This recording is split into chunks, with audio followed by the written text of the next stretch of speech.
Right. Good evening and welcome. I call to order the meeting of the Board of Selectmen for May 1st, 2014. The first item on the agenda is the reorganization of the board. And as usual, after the town election, we change the chairman and the secretary. So at this point, I'll entertain a motion. Mr. Chair, I'd like to make a motion to nominate Kathleen Conlon as the chair of the Board of Selectmen for fiscal 2015. 15. I'll second it. All in favor? Aye. It's unanimous. Let's change. Musical chairs. Yeah, we don't have to change. We can do that one, unless you want to.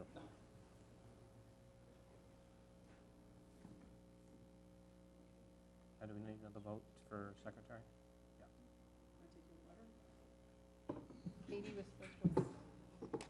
was supposed to accept before you voted. Oh, okay. I seconded it. All right. Okay. You accept? Okay. So now someone has to move. Madam Chair, I make a second motion to nominate Dennis Cohane for the position of secretary of the Board of Selectmen. I'll second the motion. And you have to accept it. I'll accept. All in favor? Aye? Aye. Aye.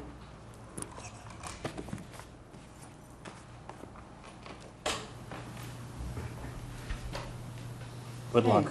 Thank you. I think we'll need it. It'll be a busy year, right? Okay, next item on the agenda is to confirm the future meeting dates. So we're scheduled to meet on Monday, starting at 6 o'clock, and the following nights of town meeting, Tuesday and Thursday next week, and then as needed, the following week at 6:30. It's fine by me. Yeah, good with that. Okay? And then I guess we can wait until one of the town meeting nights to schedule our following meeting later on, a regular board meeting later on in May. Right. That's agreeable to everyone? Hmm? Okay, next item in the agenda is to approve the current payroll and vendor warrants. Motion to approve current payroll and vendor warrants. Second. All in favor? Aye. Aye. Unanimous. Citizen speak. Do we have anyone for citizen speak tonight? Mr. Jackson. Hi, Pete. Good evening. Good evening. I'm Peter Jackson. I live on Capon Street and a town meeting member from Precinct 2. I want to thank the board for all the hard work and dedication you've put into the issues at 131 Elliott Street. This is the second meeting this week, with that on the agenda, and you guys have worked very hard at it. Today I want to speak specifically about the proposed demolition order, or whatever agreement, whatever it is that's being proposed. And I've never seen the agreement, so I don't know the specifics. I heard discussion last time, and I know that that the discussions and negotiations are ongoing. One thing that I do understand, however, is that the agreement contains a deadline of May 31st or whatever, May 28th, 29th, whatever it is, at which time the owner needs to file for all their permits required to the various agencies, et cetera.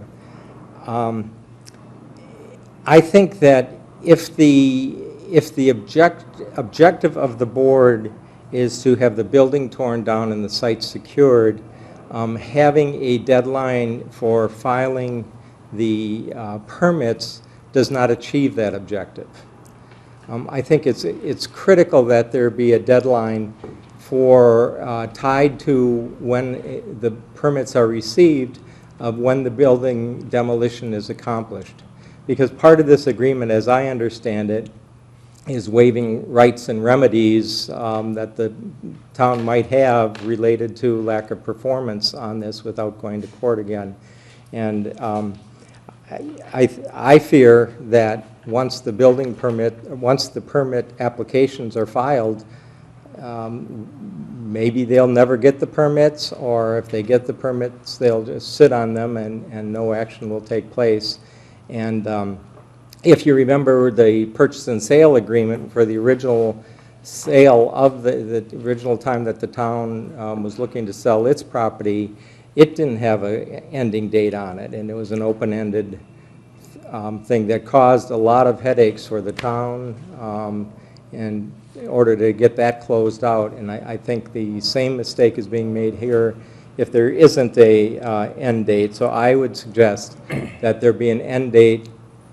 You know, maybe it's 45 or 60 days after receipt of permits for the building to be torn down and the site secured, because that's the only way that the town can achieve its objective of getting the building turned down. I also think that the agreement should reference Chapter 139, Section 3A as the town's remedy for non-performance of the agreement. I know there's debate on the board now about what, under what state provisions of state law the demolition order is accomplished, and I don't even know if it'll be an order. If there's an agreement, maybe there won't even be a demolition order, but Chapter 139 is the only mechanism that really gives the board the clout to achieve its objective of getting that building down. And so I think either this agreement has in it a remedy of Chapter 139 for lack of performance, or you should make a Chapter 139 demolition order with this agreement attached to it. Thank you. Thank you, Mr. Jackson. Anyone else for citizen speak?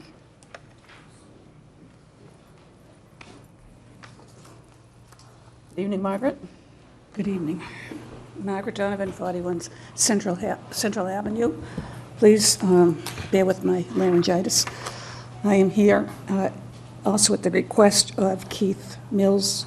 I think he told one of you that he would be here tonight, and he's unable to be here because he's minding the shop and he doesn't have anyone else to do it. And of course, Thursday night is a very, very busy time down there. We concur with everything that Peter Jackson has just said. We are concerned, and naturally we're talking about 131 Elliott Street and the demolition.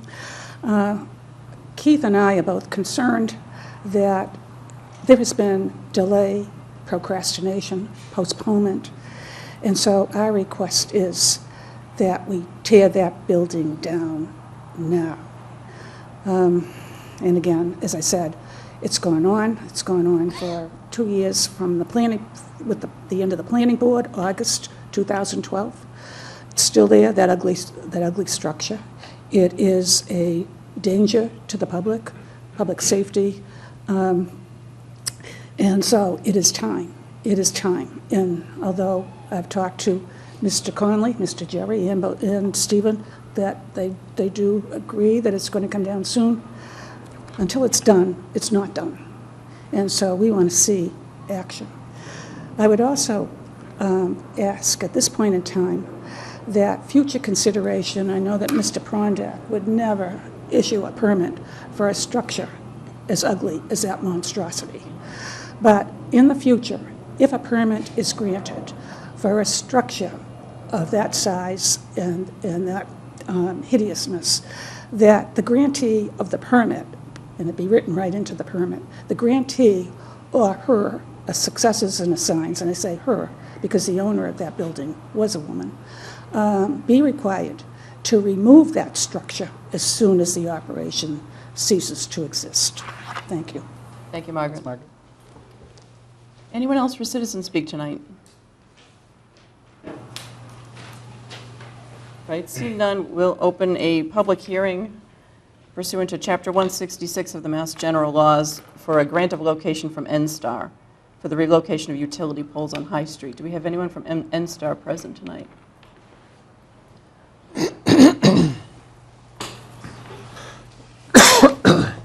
Good evening. Hey, good evening. You state your name and for the record. I'm Sheila Gillis. I'm here on behalf of NSTAR Electric. Thank you. So I assume these poles are for the, in conjunction with the MassWorks grant? Is that I believe so, but requested by DPW? Yes. according to the information was requested by DPW, and we have a memo from John Thompson, the town engineer, recommending this. Okay. And as believe we that- do this, I assume the street's going to be repaved anyways. Is that a true I statement? believe the poles have already been moved, is that correct? Yes. So we're just doing this after the fact? It's more of a ratification. It was done at the request of the DPW. All right. And there's new sidewalks going in, and, Everything else? yeah. There's a lot of construction on that I street. just said, well, we can move it first, and then I got a comment. Okay. I will make a motion to grant an alteration in the location of 4 existing utility poles on High Street as follows. Westerly side, approximately 105 feet south of Elliott Street, 4 poles, 56/2, 56/3, 56/4, and 56/5. Yes, we will, let's see if we, do we have a second on the motion I'll second this for for comment. discussion? Okay, yes. Would NSTAR like to make any comments on this at the time? And then if not, then we'll open it up to the public. No, I'm all set. Okay, maybe you should stay here just in case there are questions that come up. Okay. Sir, if you'd like to come up and speak to this, we're happy to hear from you.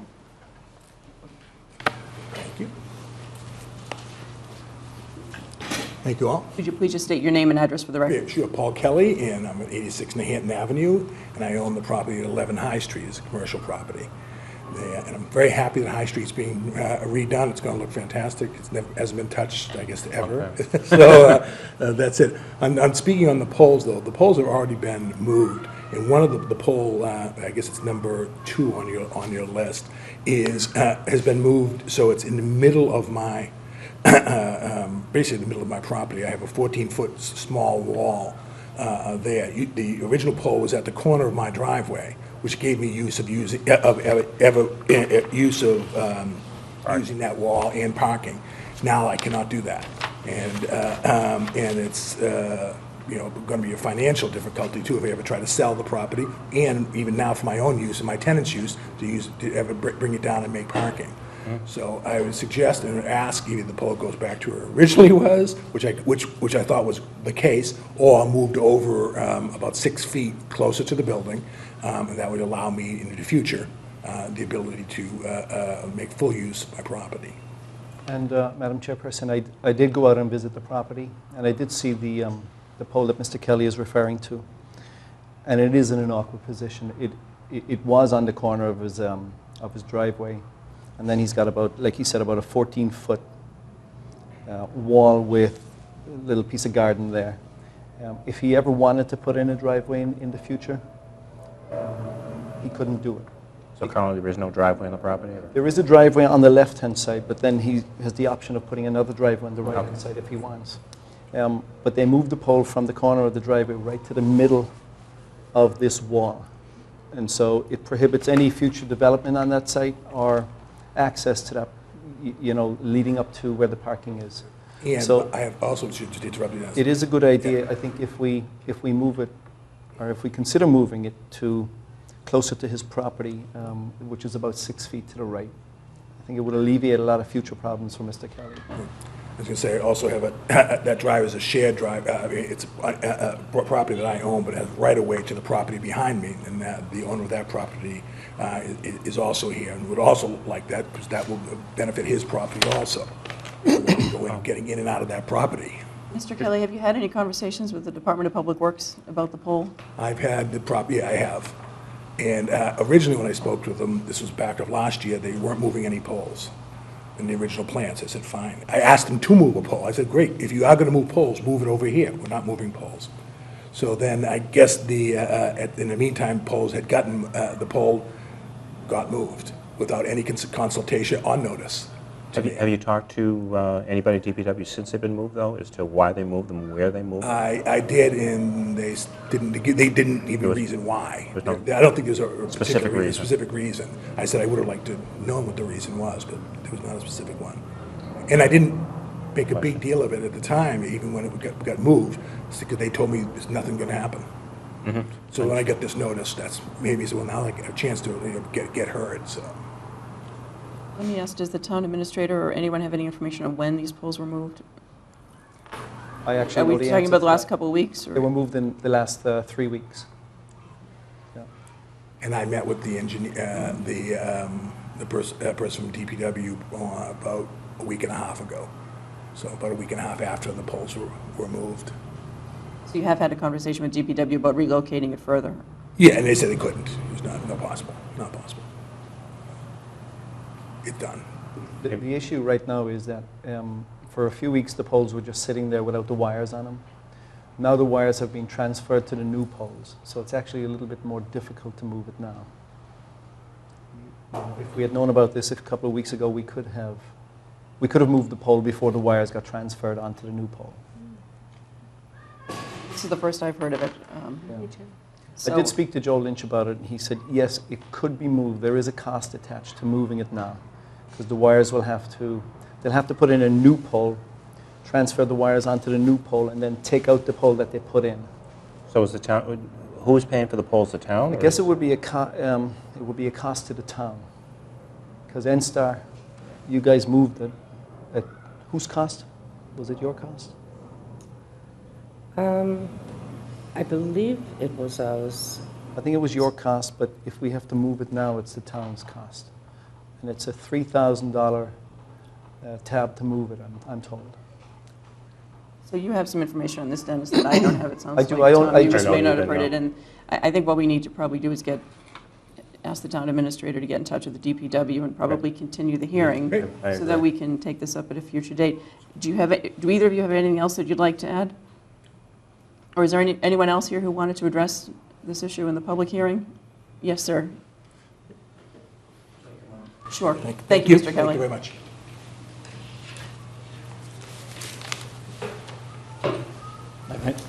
My name's John Ferrucci. My dad, Dr. Ferrucci, is the owner of 26 High Street and 71 Adams that abuts High Street. I just got the notice in the mail. I'm actually managing the buildings. These are commercial office buildings that he owns. I manage them for him. So I got the notice the other night that there were some poles moving.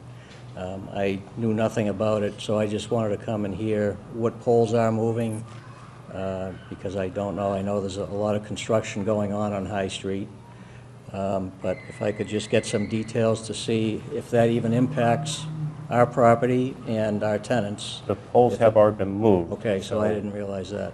And we don't unfortunately have a map here. We so I don't can't- have a diagram or map, no. Sounds like they've been moved, what, further down? You said you're 26? That's correct, Okay. right. Coming in from Elliott Street, you got the first poles. Do you happen to have copies of that map that you're looking at? Share with us.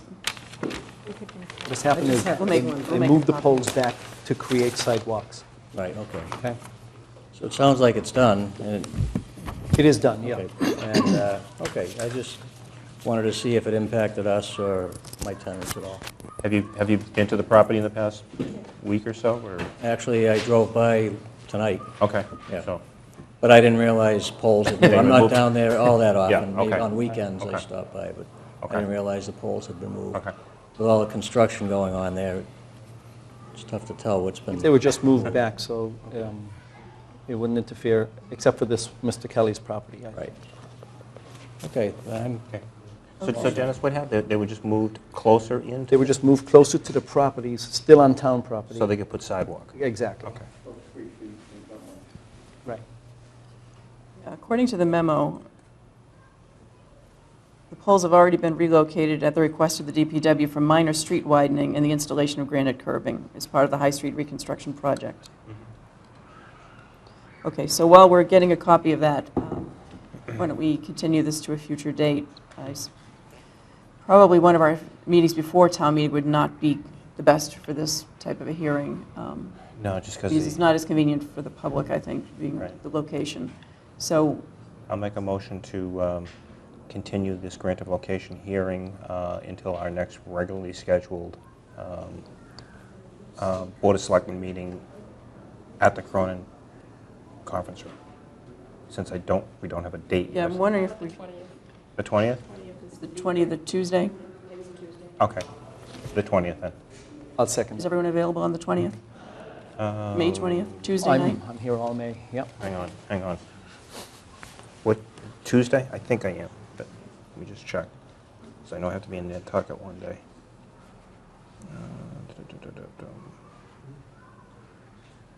Yep. 20th, I am available. Okay. May 20th. Well, let's say 6:30 at a time of meetings is something I want to bring up at a later point. So May 20th until 6:30, we can, you've made a motion, it's been seconded to continue it. Was there anyone else here before we vote who wanted to address this issue? Anyone in the back? No? Okay, motion made and seconded. Any further discussion? If not, all in favor? Aye. Aye, unanimous. Thank you very much. Thank you very much. Thank you all for coming in.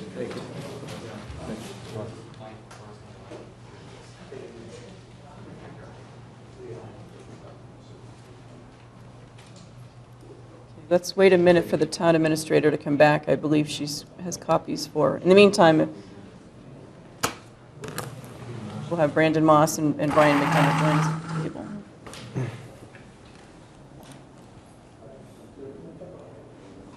We'll just take a minute for the town administrator to come back. She's been involved in some of the discussions today, so I think it's important that we have her before we continue.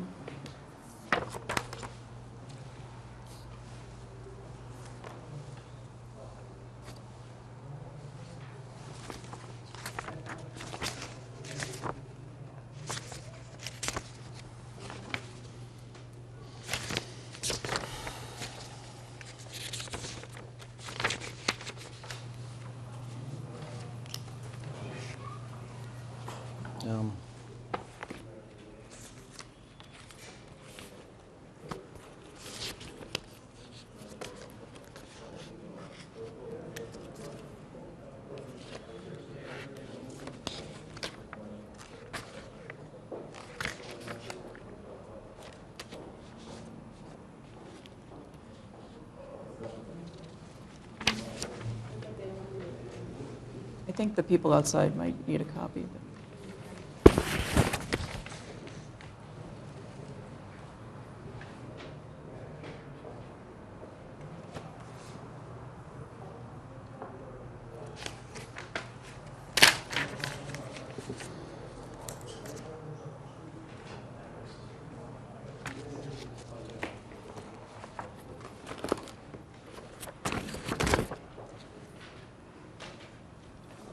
Okay, number 7 on our agenda tonight is a continued hearing on the 131 Elliott Street demolition under Chapter 139 of the General Laws.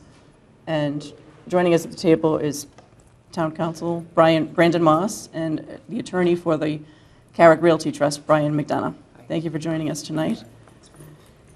You know, you've both been working on an agreement. We've obviously had 2 meetings on this, one last week, one Monday of this week. And you've been working on an agreement. Maybe, why don't I start with asking Brandon Moss to give us an update on where the agreement is at. We did get a redraft this afternoon. Yes, so there have been some edits to the agreement since Monday, and just walking the board through the latest version, if it's helpful. And I think Brian McDonough is probably better to speak with about the 21 days. Now, you know, prior versions of the agreement had a May 28th date to apply for the MBTA license, to apply for the demolition permit, to apply for the Conservation Commission approval. The Carrick Realty Trust wants to now have, you know, essentially a period of an additional 21 days in terms of the site eligibility letter in paragraph 1. So I think Brian's probably in a position to speak to that. That's for the board to consider. That's not necessarily something that, you know, that was in our version. But in terms of the other paragraphs, so at the end of paragraph 1 and at the end of paragraph 2, there's a provision that says basically, if for some reason there's circumstances outside the town's control, this agreement's null and void. This agreement is a contract. And so, and it's contingent on the town having an appropriation for the demolition. So if that appropriation doesn't happen, you know, in paragraph 2, that's a reason for the agreement to basically be null and void. But also in paragraph 1 and paragraph 2, if something happens, for example, natural disaster, earthquake, hurricane, something, that would be an extreme example of something beyond the party's control. So there's an excuse clause for that, essentially. Paragraph 3, the prior versions of the agreement did not have a cutoff date for the buildings to come down. Both buildings must come down, respectively, within 6 months of a demolition permit being issued. So that does create an end date for that. Paragraph... Ranjit, could you just speak to where you got the 6 months? Yeah. Yeah, the 6 months came in well, I spoke to Joe Prondak, the building commissioner, and typically demolition permits are issued for a 6-month period. They are potentially extendable for a period of time after if there's good cause shown, but this agreement just says 6 months, which is a period of time for demolition permit. After the issuance of the permit, yeah? After the issuance of the permit. So we now have dates for the permits to be issued. From Carrick's standpoint, the town's is a little bit harder to predict. I do actually want to just jump back, paragraph 2, date for the issuance of the invitation for bids. That's July 1st.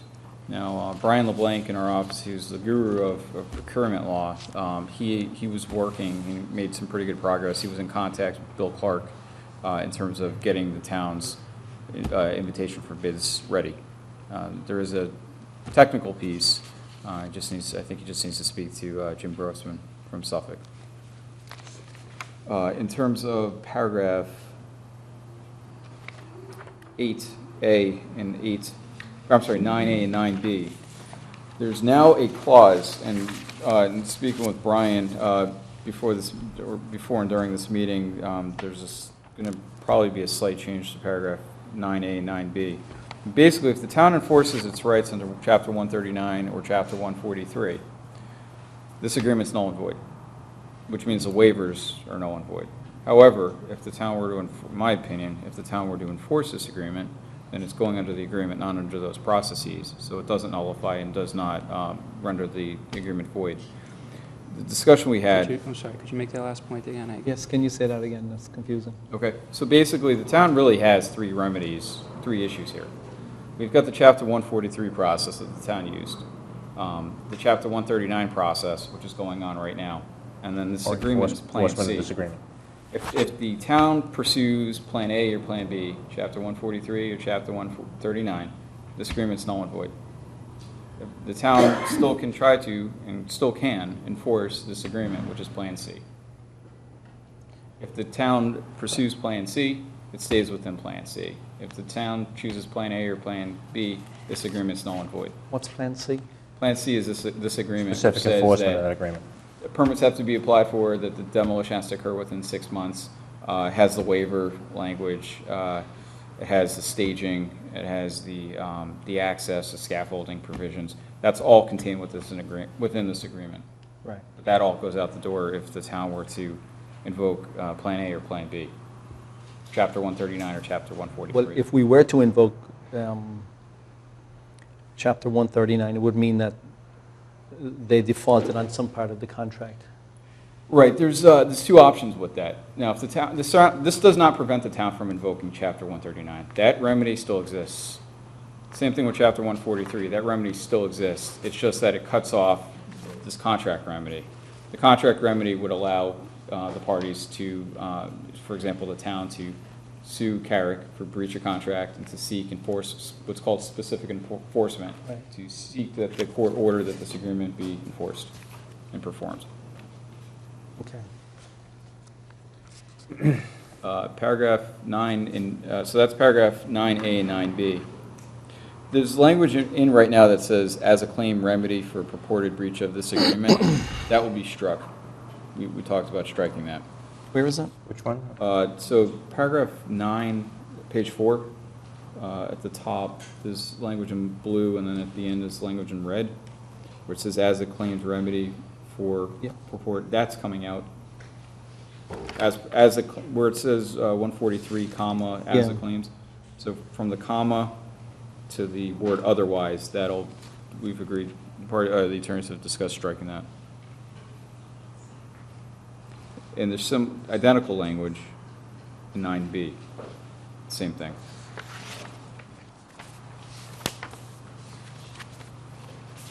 Okay, so Mr. McDonough, you've made some changes to paragraph 1. Maybe you could explain to the board what the request is. We originally proposed for our deadlines for various applications to be May 28th. It since has come to our attention that well, all of those dates were tied to our demo permit application date. And because at the end of the day, that's the date that really matters. When, the other dates are related, but if we don't apply for the demo permit, that's the thing that's really going to trigger a breach here. And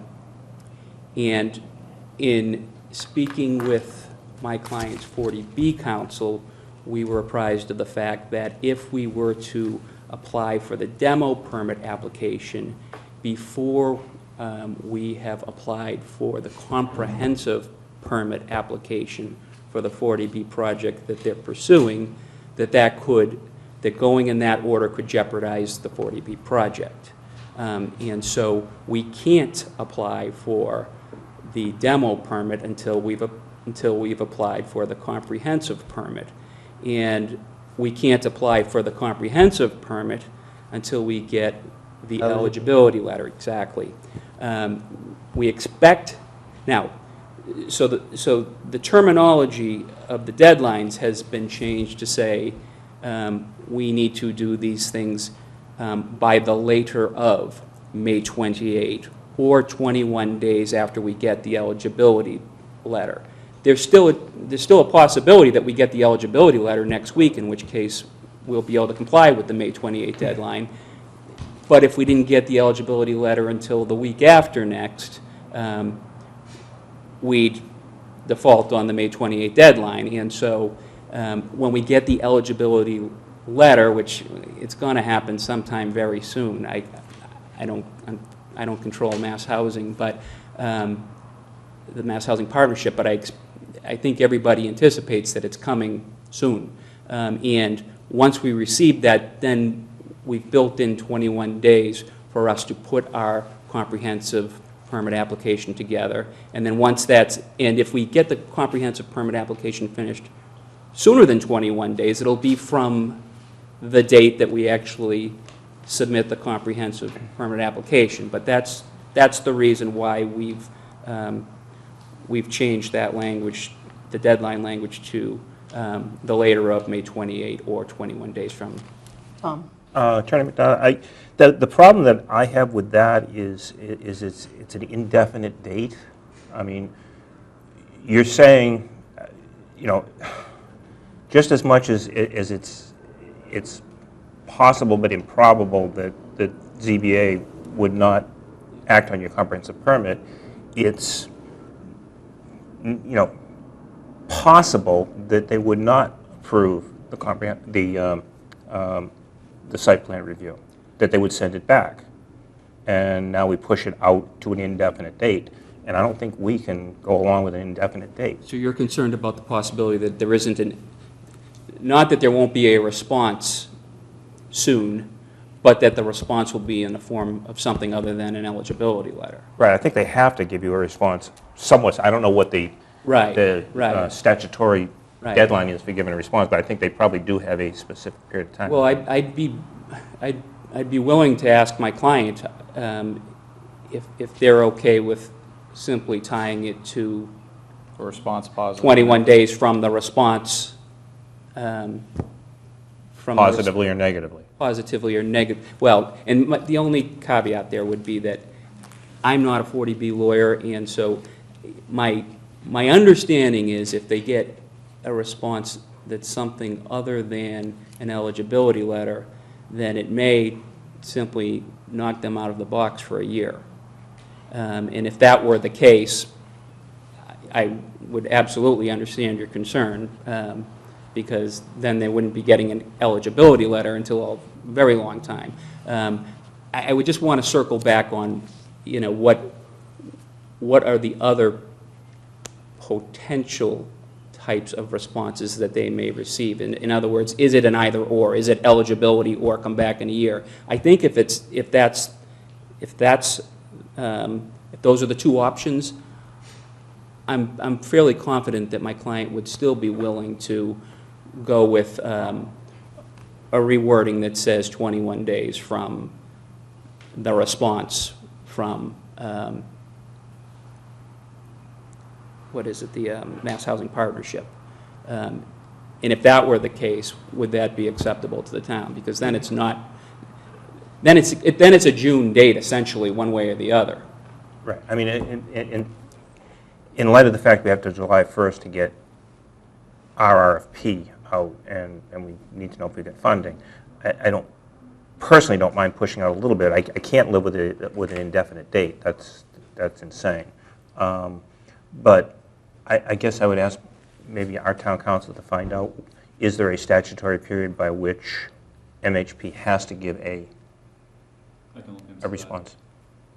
And then... And just in the interest of full disclosure, I haven't discussed with my client what I'm proposing right now as a possibility, which, and again, that possibility being the deadline gets changed to 21 days from a response, whatever that response may be. Yeah, I think there are two issues, Mr. McDonough. One is the one that Tom identified, that it could be a denial, and then we have a problem with the way this is worded, the later of May 28th, or... Yeah.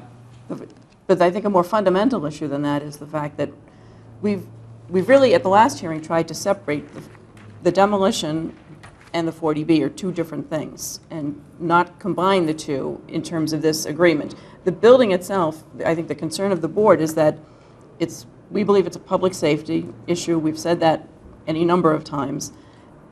And whether the 40B project goes forward or not, or whatever happens with that, the building itself is a serious concern for the building inspector, for the board, for the town administrator, probably for most people in town who have watched this process play out over the years and who are concerned about the state of the building. So I think they're two separate things. And bringing the 40B eligibility letter into this agreement is something that I'm concerned about, even before we get to the issue that Tom raised, sure, that it could be a denial. It may be an approval, it may be a denial, we don't know. But tying the two together is a concern for me. I can appreciate that perspective, but the reality is, if by going through this agreement, we jeopardize the 40B project, then there's absolutely there can be no reasonable incentive for my client to pursue an agreement, in which case, then there'd be no alternative for anybody but to go the 139 or the 143. All I'm saying here is, since this really doesn't meaningfully extend the deadlines, if we can make it say what I'm hoping we can make it say, then we still have in play the advantages that both of our clients will reap from doing it by means of an agreement.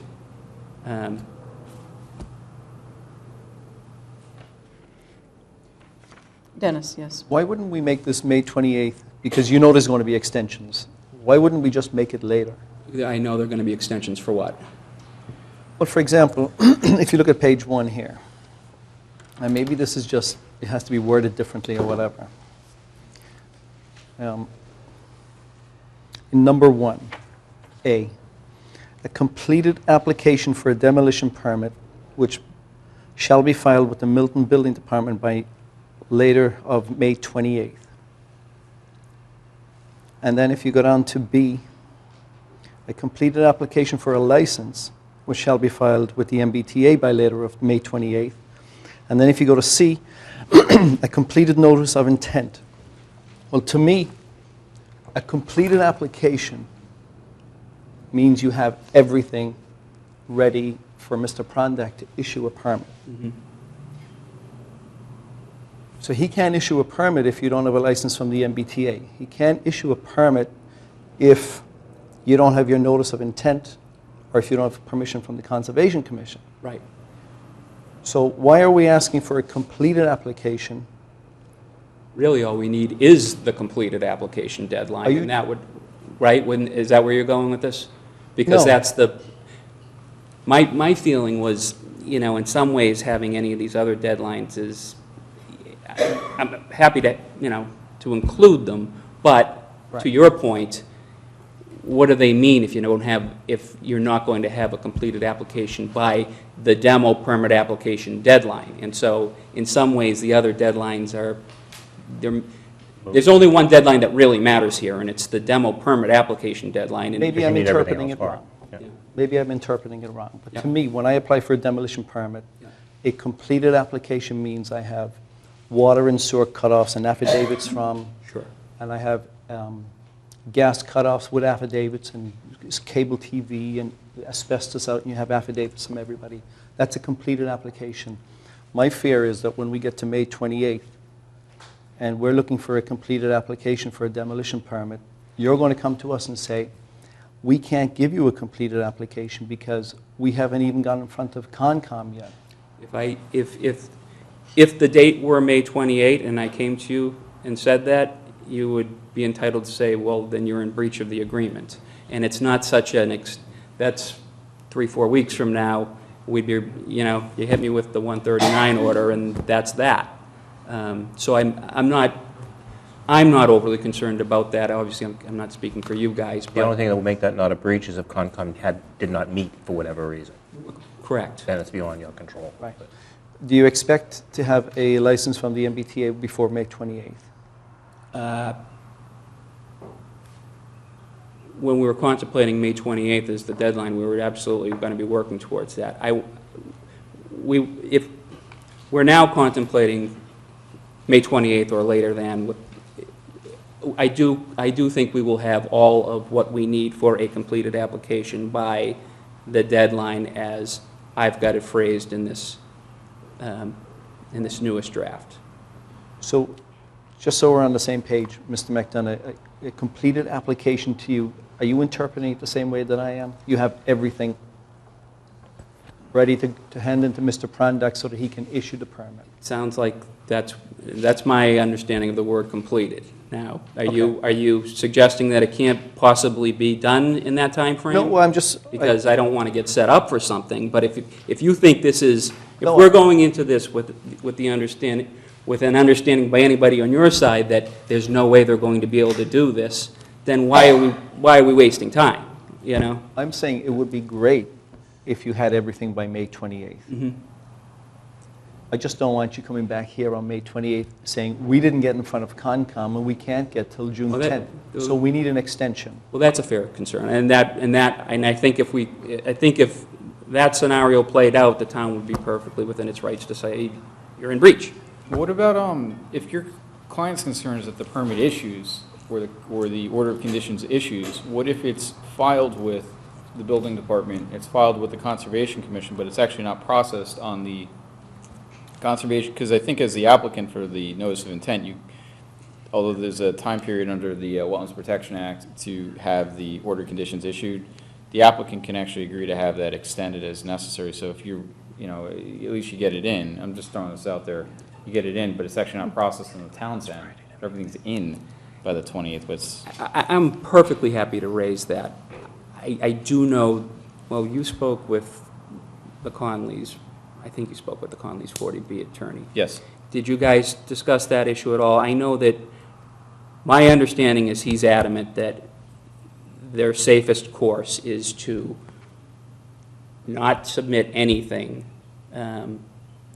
until after their permit for the comprehensive application has been submitted. And so, that's his area of expertise. It absolutely is not my area of expertise. And so, I'm more than happy to convey any proposal to them, but as of right now, my understanding is that the Carrick Realty Trust's 40B Council has advised them that their safest course to avoid any potential for jeopardizing their project, which is a very reasonable concern for them, is to tie any deadlines relating to the demolition to the date by which they submit their application for the comprehensive permit. And if I may, I think that's a reasonable request. I would ask for the same thing. The only concern I have, again, is going back to the completed application. Why don't you make the May 28th date in June sometime? I'd be fine with that if I knew for certain that what date we were going to get the response from, hopefully from our perspective, the eligibility letter, Yeah. so that there's enough time built in then from that date to put together the application for the comprehensive permit. I mean, maybe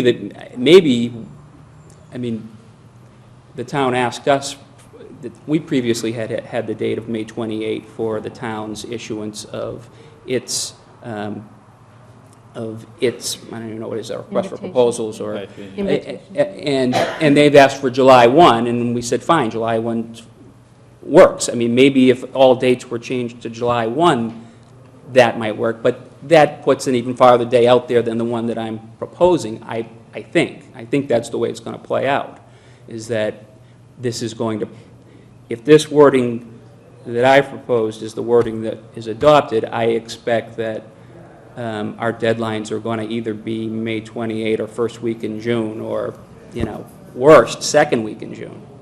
I just have one question. Just so I am clear on it, and probably everybody else here is clear on it, the issue here of applying for the comprehensive permit after, let's not call it demolition, it's site, it's site prep, basically. Is that the concern, that you're prepping the site before you actually have the comprehensive permit, which would, since you don't have a comprehensive permit, you can't be prepping it for a 40B project because no 40B project exists? I think that is the nub of the concern, yeah. All right. So that ZBA could say that you've already started a project on that site that's not a 40B project, therefore you... Come back to us in a year, Yeah. that kind of a situation. So, That's what the 40B attorney for the Connollys suggested, was that demo permit suggests another project in it, but it's an issue for the ZBA, not an issue for the state. Right, understand. so it sounds like the situation we have here is we have some 40B issues that have come up that may or may not impact this agreement. Neither of the attorneys who are here are really here for a purpose other than 40B and are not the 40B experts for both sides. So I think what we should do is, my recommendation to the board would be to give Mr. McDonough some time to talk with the Connolly's 40B attorney, give Mr. Moss time to talk with his 40B colleague. Let's pin down some of these issues. This draft came over this afternoon. The 40B issue was not in any way incorporated into this agreement on Monday, when we saw it Monday night. This is a new revision, and I continue to believe they're two separate things. Let's spend a little time examining what the issues are. Let's let the attorneys get together. We have meetings Monday, Tuesday, and Thursday of next week. So my recommendation would be that we continue this hearing until Tuesday might be... probably Tuesday, because Monday are you unavailable Monday, Mr. McDonough? Mondays just always tend to be tough. Plus tomorrow's Friday. And Yeah. it's not necessarily me who will be speaking with you the next time on the issue that you want some clarity on. And so I haven't talked to the other attorney, and Okay. to give him that little bit more leeway. Mr. Moss, are you available Tuesday night? Tuesday could be a question, because with John Flynn's schedule of town meetings, I might be in Natick that night, if he has a conflict. What about I'd be happy to, sorry. What about Thursday? We have quite a number of articles anyway for town meeting. There's a lot of issues we might need to take up Monday and Tuesday before our meeting. What about Thursday night for both of you? From my perspective, the further out, the better, because it gives me time to coordinate whoever I need to coordinate on our Brandon side. has- Well, if you have the site eligibility letter by then, this is a non-issue. True. I mean, another good... Are you expecting the eligibility letter any day now? Or? I think routinely they issue pretty fast after... Well, they need time to, the comment period just ended. On the 30th? April on the 30th. So yesterday.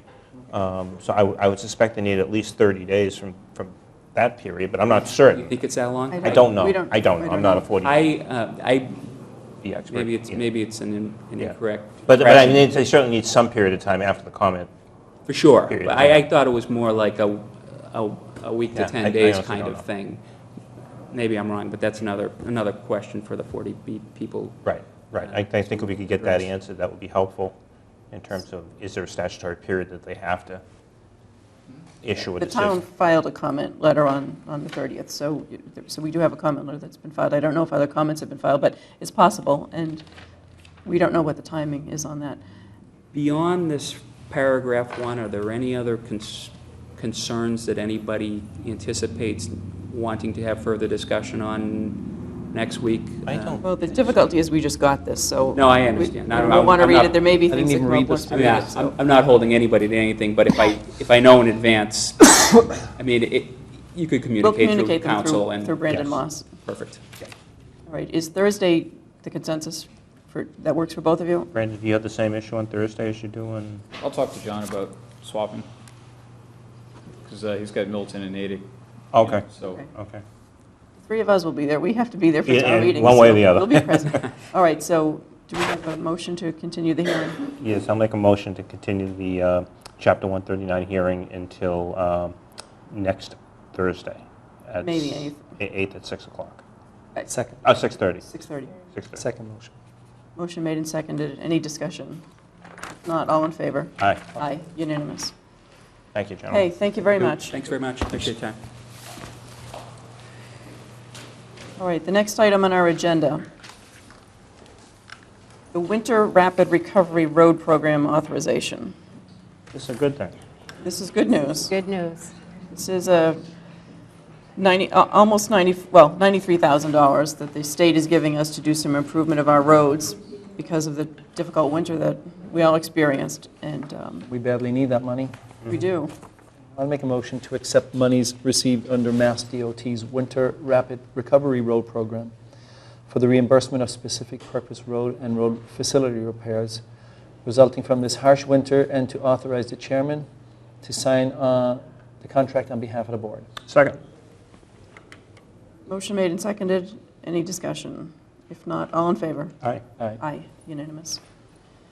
One-day liquor license for the Fruit Center. Move to approve a request for a one-day liquor license from the Fruit Center Marketplace for a wine dinner that will take place on May 29, 2014, at 10 Bassett Street, Milton. Second. Any discussion? If not, all in favor? Aye. Aye, unanimous. Number 10, the second annual Strawberry Festival at the Town Green. I move to approve the use of the town green and the gazebo for the second annual Strawberry Festival sponsored by the First Congregational Church, which is scheduled for Saturday, June 14, 2014, from 10 a.m. to 3 p.m., allowing the parking spaces adjacent to the Center School Toddlers Playground to be restricted from parking for use during the festival, and to approve the display of sandwich boards at the following locations: Adams Street and Squantum, East Milton Square near the fire station, Blue Hills Parkway and Canton Avenue, Blue Hills Parkway and Brook Road, and the Lower Mills area. Second. Any discussion on the motion? If not, all in favor? Aye. Aye, unanimous. Town Administrators Report. Yes, Madam Chairman, I just want to report two items. We will be having our first in a series of public meetings regarding the East Milton Square Parking project. It will take place on Monday, May 19th at 7 p.m. at the Council on Aging. And the second item I wanted to remind the board about is the Relay for Life event that is happening on Saturday, May 10th. Yes. If you remember, I think it was Matt McCarthy came into the board to speak about the event, and you were all... Where We all is said that? we were We're all gonna be ready to there. do a team, so I did want to make sure that you knew that the time for the Community Leaders Lap is 3 to 4 p.m. Okay. So And this is where? In the high school? it's at the Copeland Field House Copeland on Field House. Saturday, May 10th. Okay. So the five of us were supposed to be a team, Okay. and Do we have anyone from Town Hall joining us on the team? no. Maybe we should put out word and get some Well, more we got to practice volunteers. before I then, too, you know. But you do want to make sure you're there at 3 for the Community Leader Lap. Now, this is a important. fundraiser. Do we need to register for this? Yes, I will give you. Okay, you'll send us the I will send information. you this. And that is it, Madam Chairman. Okay, thank you. Chairman's report, I have nothing to report. I would like to have a discussion about our meeting schedule at a future date, but let's put that off until a future meeting. We have a motion to enter executive session for the purpose of discussing collective bargaining strategy, Southeastern Public Employees Association, and the police superior officers, believing that having this discussion in open session would compromise the bargaining position of the body, and to return to open session for the purpose of adjournment. Second. All in favor, we'll pull the board. Mr. Cohen? Yes. Mr. Hurley? Yes. And myself, yes. And should we inform the people here that we will be having a Governor Stoughton meeting after? Yes, okay. We are going to go into executive session for the purposes just stated, and we don't think it will be too long, Anne Marie. We'll be coming back into public session to adjourn and then to have a meeting of the Governor Stoughton trustees. That's correct.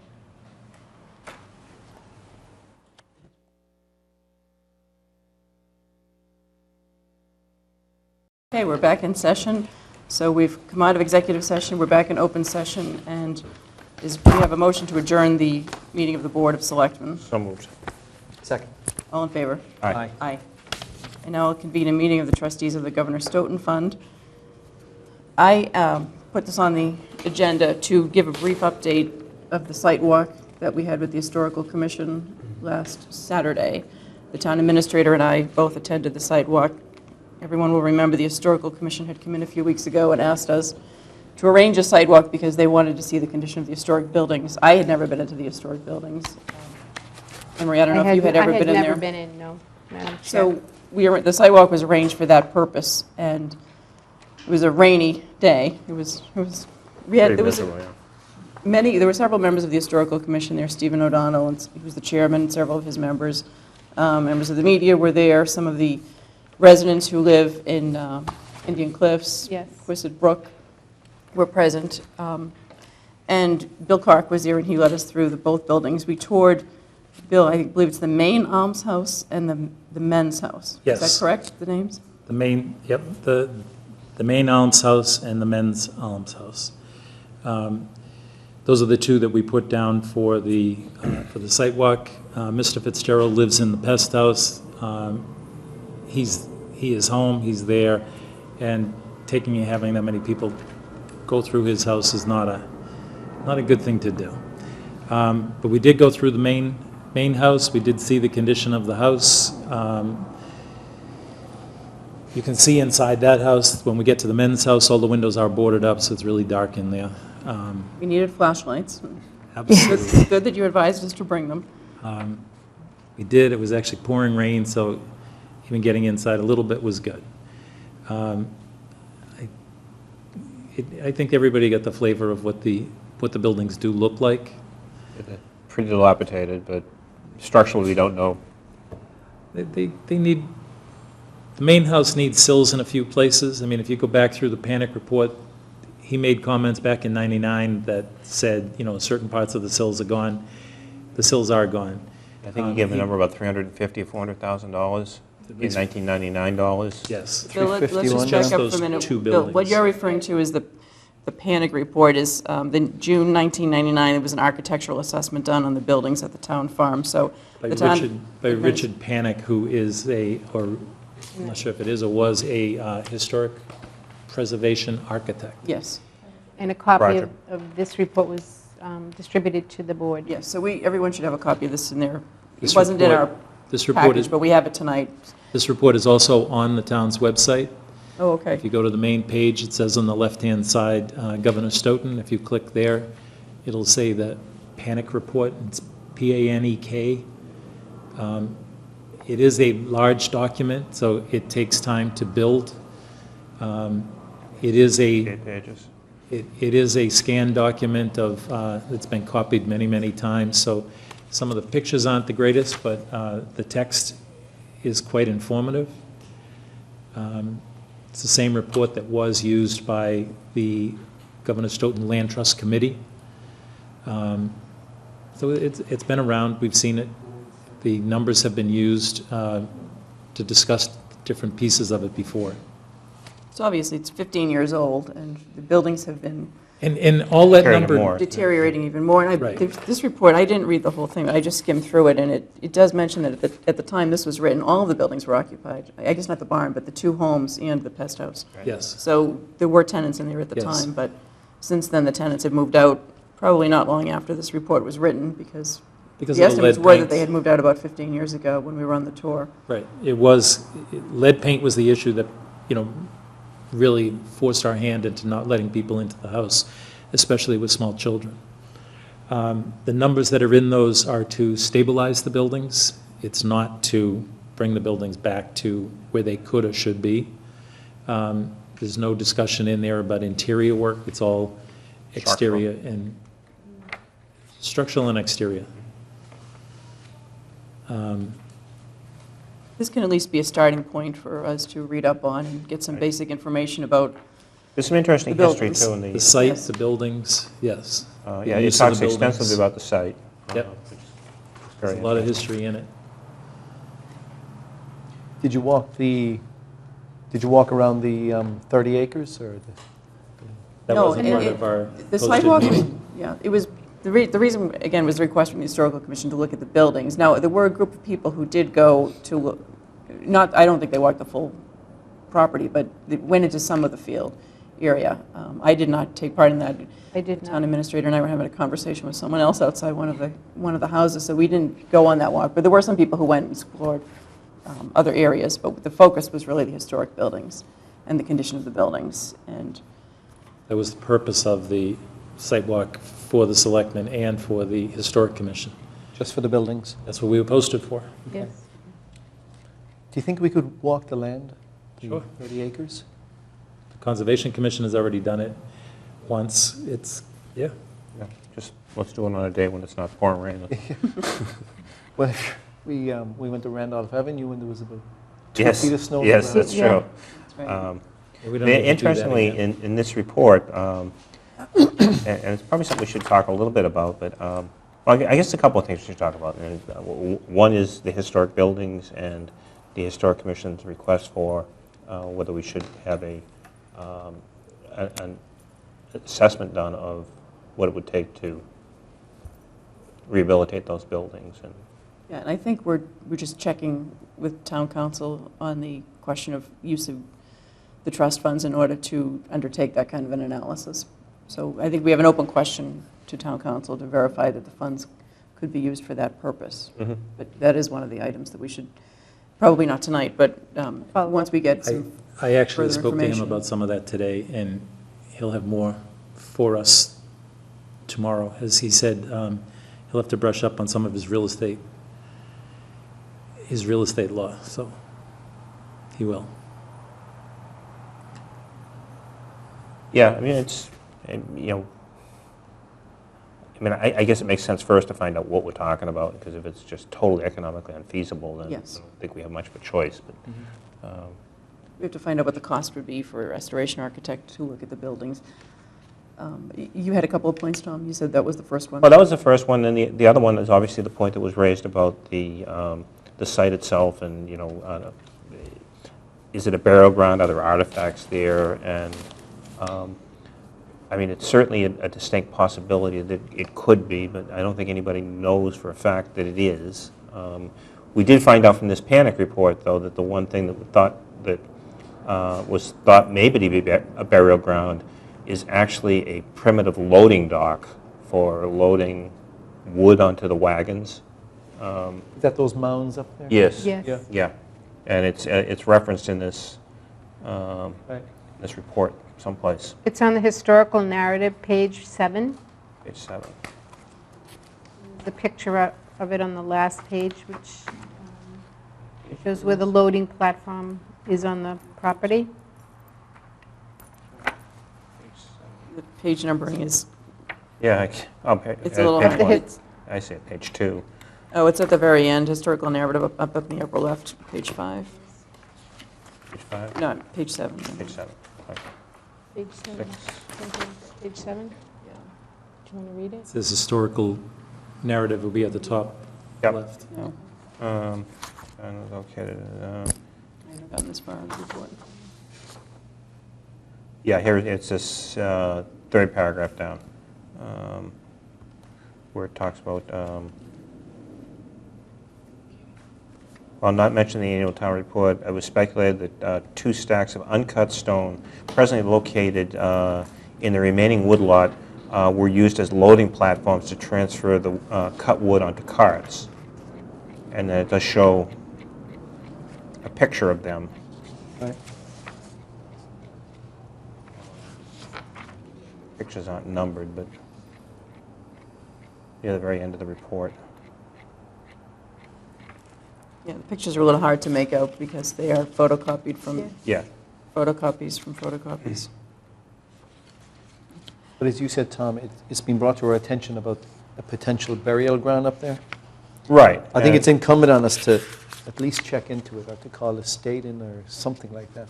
Yeah, I mean, I Not kind to of push agree it with aside. Katie, is, you know, we do have the site under agreement, so I think first and foremost, we should approach Pulte with the possibility that there is, and Well, I think involve them in the conversation I think if we're going to. we'll get some guidance from town council on that, but mainly the historic buildings were the focus for the site walk. But I just wanted to Right. bring both of you up, since you weren't on the walk, just the condition of them, that, you know, there's, one of them is a very, very large building with, That's The the one- main, the main. Main- Yeah. the main house. Yeah, it's a good size house. Goes and goes. I was in there with, I was in there with the people from the dog pound, actually. Yeah. And they've been uninhabited, vacant for years, so there's a couple of instances where there's a tree branch growing into to the building, and just different, We've had consolidated facilities go up and, you know, change out the locks, make sure that, you know, if a window can be shut, shut the window. We do have them working on some of the first floor windows that are broken, making sure they're pushed back up. We're working on getting them up to the attic, but got to remove some raccoons first. So obviously, we can use some of the trustees' funds to do some repairs, right? we're checking on that, but we think we can. But Like even a simple thing as changing locks and stuff. Yes. But some of that has been done by consolidated facilities already. We've spent money on the buildings in the past Yeah. to do repairs. Right. This one was just locks and some windows, they just do it. Okay. So the buildings are secured as much as they can be, given that they're vacant, but they are in deteriorating condition and have been for a long time, and they've really just been, Getting seem to worse, just be not better. forgotten, almost. So we definitely need an analysis on all those buildings. Make a determination on whether we should fix them up or get rid of them or whatever, but come to some concrete Right. decision in the next 12 months or something. What's the like cost to maintain the building at a little better than status quo is now? that. Exactly. Secure the building and make it so that it's not going backwards. Right. And plus they're no different than the Henry's building, for example. They're a public safety issue as well. Anybody can Yeah, walk yeah. up there. Yeah, you can get kids inside there or something, yeah. Yeah. Somebody get hurt. So that it's something we should probably have on our radar for the foreseeable future as to what Right. we want to do. And I think we will need further consultation with the Historical Commission. And I thought that maybe we could reach out to them and to the chair, Steve O'Donnell, and maybe get him involved as something of maybe more frequent advisor to us than the board, the trustees, rather than the board, maybe have utilized in the past. Reach out a little bit more to the Historical Commission. I think that would be a good approach to take to this. Makes sense. Is there anything else about the tour that you can think of that we should Not the mention? tour, but the site. I gave you the submittal that Pulte filed with the Conservation Commission for the ANRAD, the abbreviated Notice of Resource Delineation, and at the same time, they filed the Wildlife Habitat Assessment, which looks at the entire site.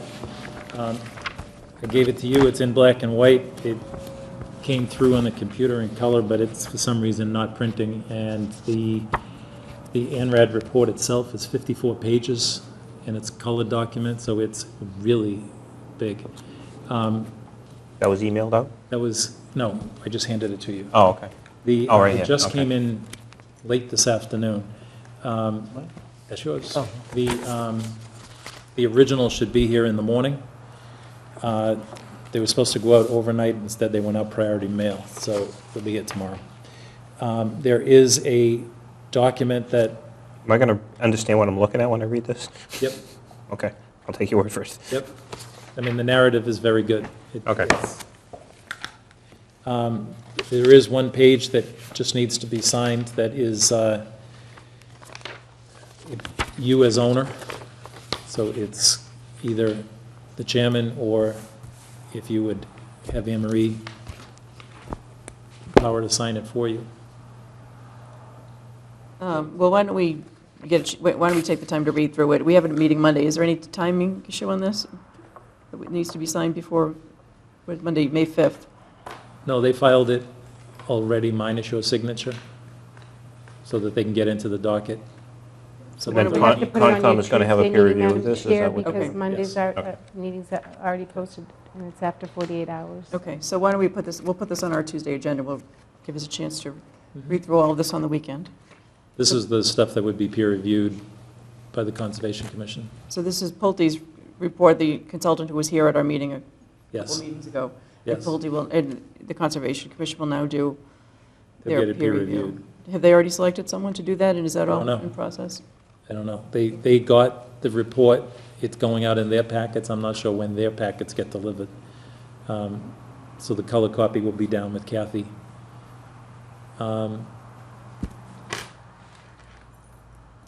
right, thank you, Bill, for that update. Anyone else, anything further on the historic buildings or the site? I do want to say the house that Mr. Fitzgerald lives in has been kept up well. That's the He's pest done a house, right? Yes.